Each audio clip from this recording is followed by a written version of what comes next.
Let's talk about some technical factors of organic optimization, though.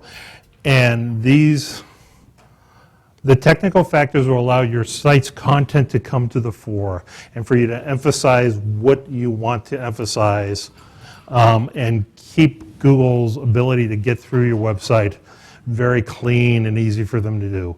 If Google runs into a roadblock on your website from a technical standpoint, generally it's just going to say, bye-bye. There are other websites that allow me to get through them easier. I don't need to worry about you. So technical roadblocks can hurt your search engine rankings. Google wants to give the easiest, best search results. And Google oftentimes says if there's a technical roadblock, it's probably going to be an issue for the user too. So bye-bye, we can find somebody else who will do the same thing without the roadblocks and deliver the same value. Okay, so going back to our infographic earlier, some of the on-site factors we look at. We've talked about title, content. We're going to talk about some of these others, text versus images, relevancy, quality we've spoken about, keyword density. If somebody comes and says, I want to sell you SEO services and I can guarantee you ranking well by analyzing your keyword density, ask them where their big flower sunglasses are and their hippie jeans because they are really out of date. Keyword density doesn't mean anything anymore. You want to get your keywords on the page, but having a keyword density ratio, it kind of worked from 2002 to 2004, and then after that it just went out the window. Now there are still tools out there that will look at keyword density, and you can still learn something from them, but just saying, I need to have a keyword density of this on the page, forget about it. It's not worth your time. Say, does my page, my headline, my content, are they all tied closer together? Does the headline, the title, accurately describe what's on the page and what I want out of it? Some of the really specific technical things, your overall site structure, how your directories are structured, the names of the directories, how accessible they are via crawls or via menus. Do you have a sitemap? Do you have a site that loads fast, that doesn't have too many big images on it? And do you have things like server errors or pages not found, too much JavaScript, too much Flash? So we're going to hop into this right now. As we're working on the content development for a site, we also do a technical site audit in parallel. And as we're looking at this, we look at the site from two ways. We look at it from your spiders, the search engine robots, and then we look at it from the people. And the people and prospects part is tied really closely to the content development. The spiders is tied to how easy is your site to crawl. Is your site sending the right signals about where the content is and what's the most important? Things we look at, your architecture, your underlying technology, source code. Is your content well organized? The quality and originality of the content, and then your page format and layout. Okay, this is an excellent example that's really illustrative, but it's also from 2003, 2004, but it's very visual. And the reason I say this is because it's very easily identifiable company. They have gone through a couple of iterations of their website since.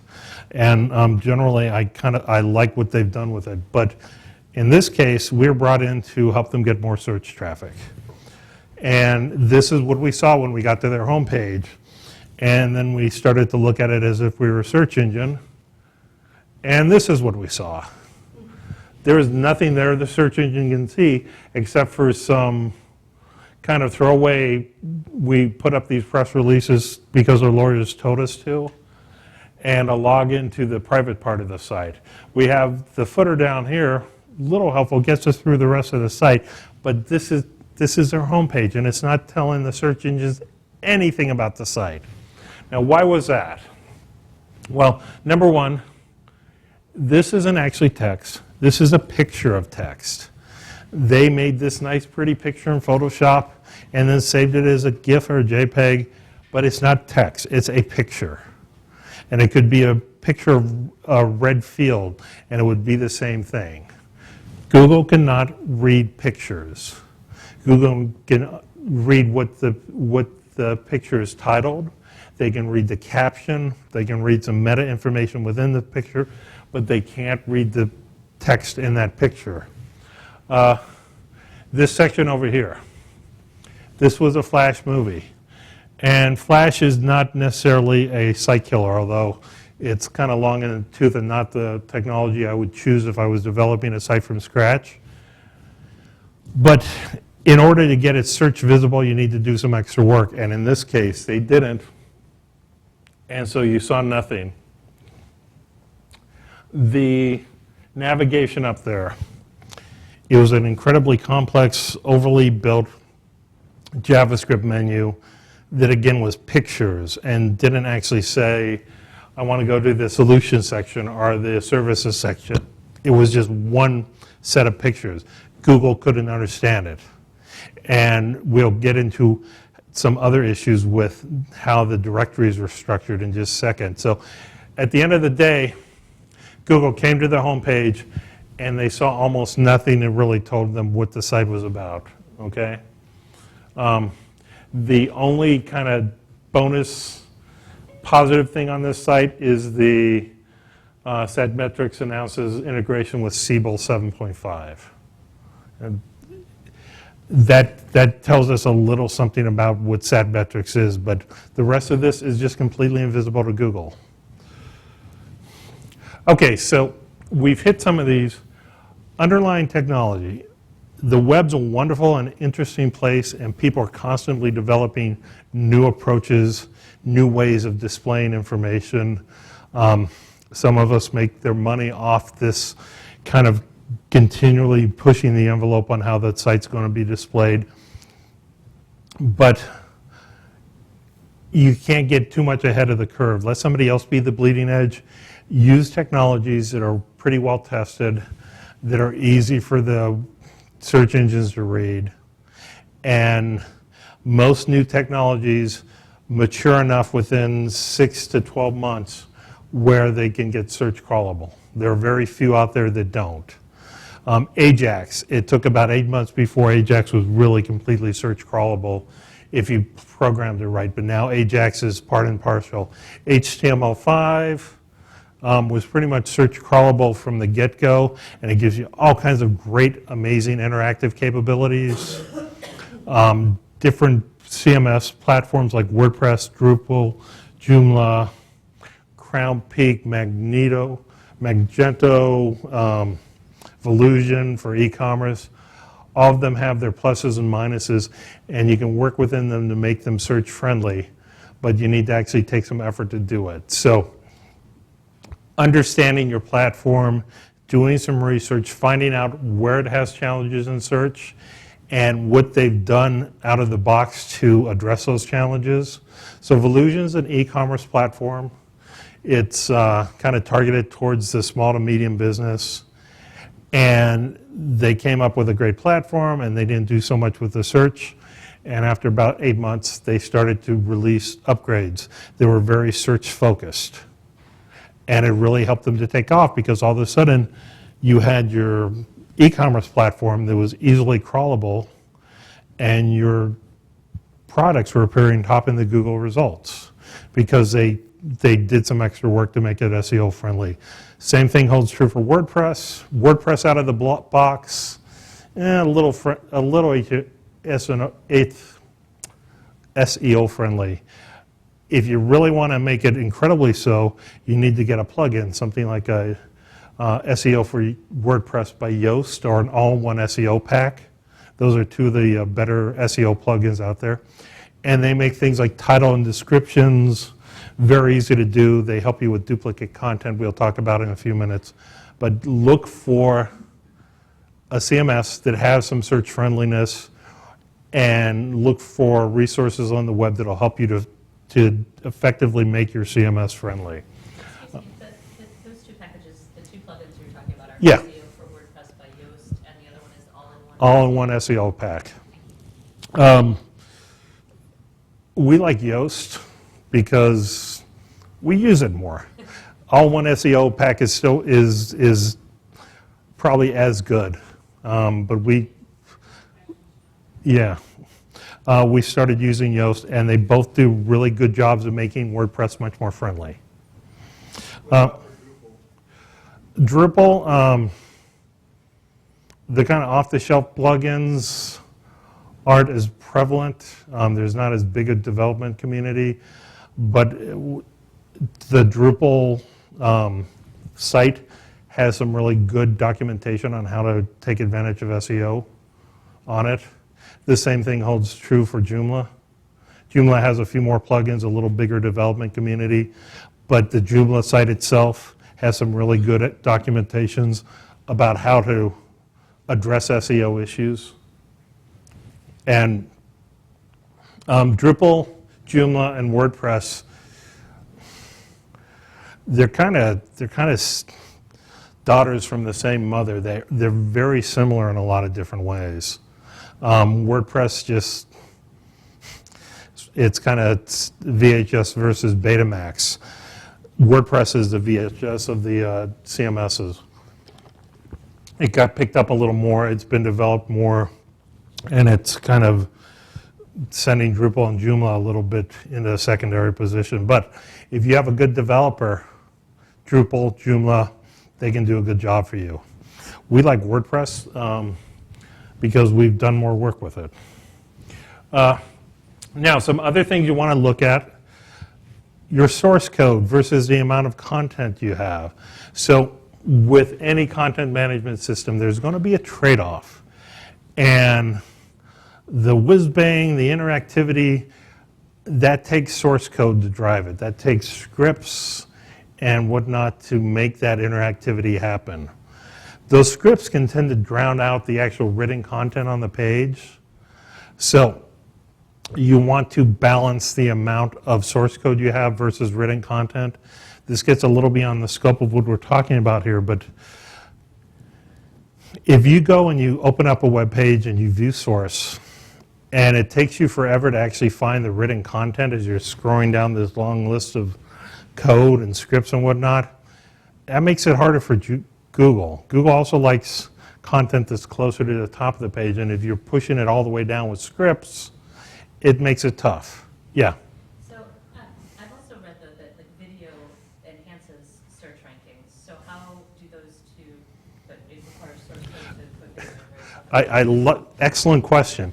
So most videos, the heavy lifting is done on a different site. Mm-hmm. So I embedded YouTube video, and it's 3 or 4 lines of text.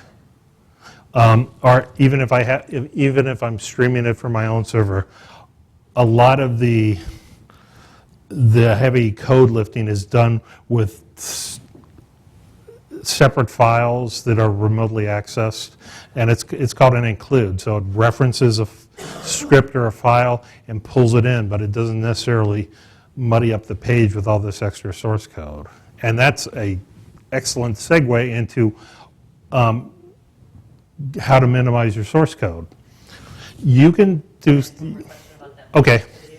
So is it still, if you're putting video in though, is it still good to have some sort of a text intro or content? Yes, and I promise we're going to get into that in exceeding detail. But if you're putting a video in, it's great if it's a good, interesting video and it kind of engages the user, and that's going to be your decisive part. If it's a bad video, again, we're getting back to quality. So we'll talk about videos, audios, graphics in a couple slides. But sliding back to how do we minimize this kind of source code versus content balance. Most modern content management systems have style sheets. And these are called CSSs. And they're It's a separate file that's referenced, that has all kinds of formatting information that you don't need to go ahead and muddy up the waters with by including for every line of text on your page. So instead of saying, I want this block of text to be an Arial font plus 6, light blue, underline, bold-faced, you can just say, I want this block of front to be a headline tag. And it's going to reference all that detail on how to display the text in a separate file. And this is a good thing. If you do a lot of inline formatting and departing from the kind of standard styles on your website, you start to increase the amount of source code versus content. So gets a little beyond the scope of this introductory workshop, but having as much of your scripts and your source code offloaded and referenced as a separate file is going to help your website to load faster. And it also, it'll help your website to load faster, and it'll help the content to get more attention from the search engines. Graphics. Graphics take more bandwidth to download than a text file, even if they're really well optimized. Google cannot understand graphics. They can understand the language around the graphics, but the graphics themselves, not so much. So if you have a page and you have lots of graphics and no text, you have a page with very little graphics, very little text, or very little in the way of signals to send to Google. That text is going to be your signal. It's going to tell Google what you're what you want to emphasize. And if it's all graphics, Google's not really going to see what to emphasize. So graphics are fine. Most people have high-speed internet access. Keep with that. Use graphics, but don't use graphics exclusively. Get the text in there. Okay, talking about organizing your website. A couple things you want to look at here. And again, we're going back to SAT metrics. You want to silo your content and get it well organized. So having all your similar content in one directory or adjacent directories, that's first and foremost. And that goes back to the semantic analysis we talked about earlier, getting your website so it's logically well organized, different buckets of content in different directories. But then the second thing you want to look at is, how are you naming the directories? And how deep are they? Do they have to go down through a lot of levels to get to the good meeting content? Not as big an issue as it used to be, but Google still likes content that's closer to the core of the site, the root of the site. In this case, the satmetrics.com. So anything that goes right after the .com, that's at the root level. If you put a directory underneath it, it's a level removed, and another subdirectory, 2 levels removed, et cetera, et cetera. So the closer you can get it to the directory, the better, but don't go crazy about this. Having well-organized directories, key, and also naming them well. So the top-level directories here they're named all right, but then as you get down into the individual pages, they get much more into kind of gobbledygook and speak that makes sense if you're running, if the IT department is organizing this. But if somebody's worrying about the marketing and the user interface, you want to have directories that actually make sense when the user looks at them. So this, they had all the meaty content way down here on the bottom, de-emphasizing it from the search engine spiders and not really giving it clear names for the search engine spiders to understand what it was. The file titles weren't really helpful. You had SM Healthcare, SM Enterprise, SM Healthcare.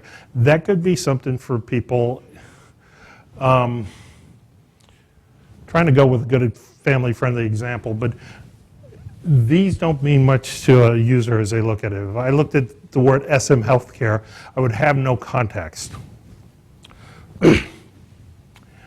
We renamed the directories, we renamed the files, and the file titles started to make sense, the directory titles made sense, and we also brought all the really good, interesting, meaty content from 4 and 5 levels down to the second level. And so we had directories that were keyword rich when they were named.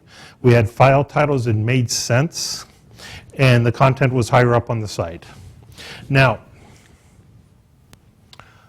doing this change of directory has a cost. Your initial search engine traffic will probably drop down a little bit. It's something you need to accept. There's always going to be a bit of a cost to any SEO project as you change things, and Google kind of says, well, this has changed. I'm going to sit back here and not give you credit right away and analyze things, and maybe 2 or 3 weeks later, then you can start to see the results. So any SEO project you do, you can change content on a page and see fairly quick results. But if you start getting around into changing file names and page URLs, you're going to see a little dip. But if you're doing it smart, the dip's going to be more than offset over time by the increase in well-qualified traffic to your website. So going back to the organizing your content, the better organized your content is, the easier it is for Google to understand. And as I said earlier, you can't optimize one page anymore. You're optimizing the whole site. So if you have a directory of similar content, that similar content is adding more weight to the individual pages, the sum being greater than the sum of the whole being greater than the parts. A bunch of individual pages in one directory are going to have more presence than those individual pages spread all over your site in different directories. So well organized, well siloed out content. And when I say the word SERPs here, that stands for Search Engine Results Pages, SERPs for short. Going back to the links we talked about earlier, having good internal links that really define what's on that target page is, again, going to help the entire site to be better organized and for Google to understand it and really focus on the content that you want focused on. We've hit on this, just a good example here, real client we were using, cell phone provider. They had a page and it was named rel.pc.html. Means nothing. It wasn't even relevant to what was on the page. We renamed the directory to support, and we renamed the page to using lgphonevideo.html. That's getting on the long side. It could be just using LG phone or using LG video. You don't want to go too crazy. But this, if I looked at this as a user, I understand what's on that page from that file title. That's a signal. Google likes these kind of user-visible signals. Okay, we talked about code-to-content ratio. As you're approaching this is where having a good developer can help you out. But a rule of thumb, and something that's fairly easy to communicate with your developer, is you don't want more than about 55% of your total content on the site to be source code instructions. So 45% or greater should be the actual content, the written word that you want visible. The other 55% or less should be instructions on how to display, interactivity, scripts, tracking, all that other good stuff. You don't want to get into you don't want to get much past beyond 55%. After that, you start to depress the value of the written content because you're spending so much time on the source code formatting. When I first started doing this, a version of this class, I printed out a page of source code. I taped it all together, and then I put a penny on the bottom of the page, and I put a stick on the top of the page. I held the stick up, and 20 pages of source code scrolled out, and it was about 1.5 pages of actual copy. It was just completely drowning out what was some pretty well-written copy with a lot of source code. We spent about 3 weeks going through cleaning up the site, taking the formatting commands we could, offloading them into a separate file, looking for areas where you had one command repeated multiple times for different paragraphs and just basically cleaning it up and getting rid of some of the whiz-bang menus that weren't really helping with anything else. And we got it down to about 50-50. The idea here is Google looks at your entire page, source code plus content. You want Google to focus on the content. The source code and display is secondary. Google pays attention to it because you use some of that source code to talk about what the headline is versus what the body copy is, how big the headline is it boldface, but you don't want to spend a whole lot of time focusing on that. Now, in addition to that, traditional HTML formatting commands send signals to Google about various elements of your website. Now, these are your kind of standard HTML tags. If you have cascading style sheets, they can be replaced by much more specific section formatting tags, but the same idea holds true. I am going to tell Google, sorry, I hit the wrong button. I'm going to tell Google that a headline tag is always going to be a headline tag, and that's always going to draw emphasis to the first line of text on my page because it's boldface, maybe in a different color, maybe in a different font face. But that is just saying, this is the headline of the page. Pay attention. Subheads, H2, boldface, italics, et cetera, et cetera. The underlying source code sends signal to Google about what's important. So keep that in mind, especially as you're formatting things. If you're in your content management system and you're like, oh, I should boldface this and I should make this italics, only do that on really content you want to pay attention to. Just don't go willy-nilly with it. Number one, it's a bad user experience.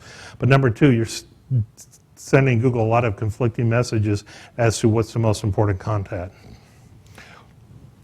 Okay. XML sitemaps. If you have a very large site or a very complex site, you don't want to rely on Google to crawl the whole site. It's a wonderful thing, but it's not always going to work for you. So you can create a sitemap and upload it to Google via Webmaster Tools and Bing via Webmaster Toolbox. And it'll contain your page, URL, the importance of the page in your eyes, and how frequently you update it. Very simple file.